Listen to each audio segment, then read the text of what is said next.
Now, as we've been learning our ooh, poo at the zoo sound this week, it reminded me of one of my favourite books that I enjoy reading. And this one has got a lot of our ooh sound in because it's called Poo in the Zoo. I hope you enjoy it as much as I do.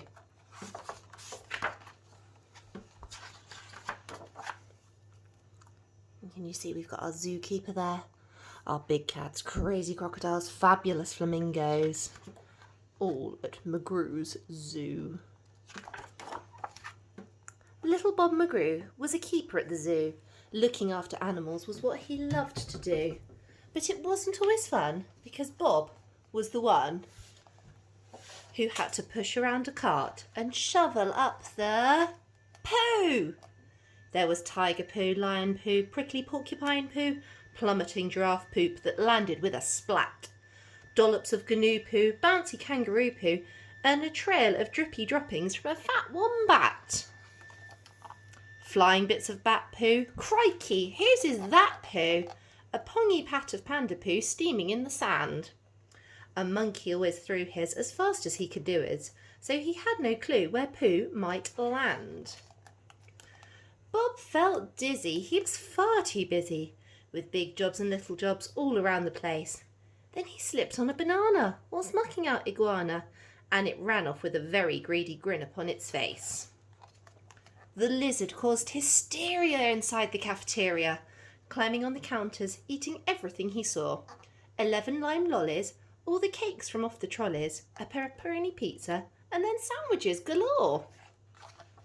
Iguana's bulgy belly started wobbling like a jelly.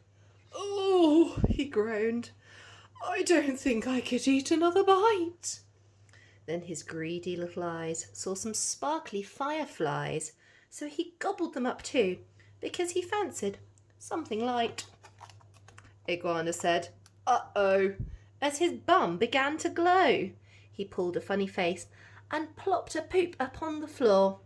But Iguana's jaw soon dropped when he saw the poop he'd plopped, and he ran back to his cage where Bob was waiting by the door.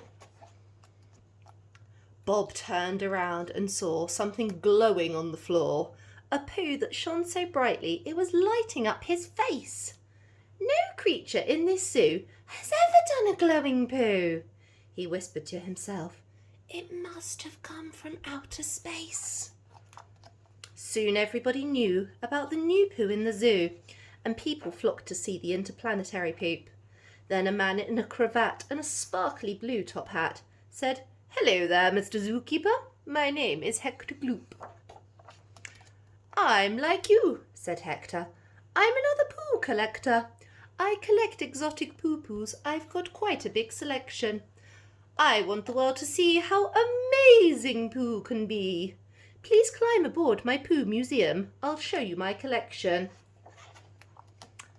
I've got a pile of yeti poo and some that's like spaghetti poo, a smoking pile of dragon poo. They're very hard to find. A mammoth poo in ice. Oh, and this one's very nice. It's a massive pile of poo-poo from a dinosaur's behind.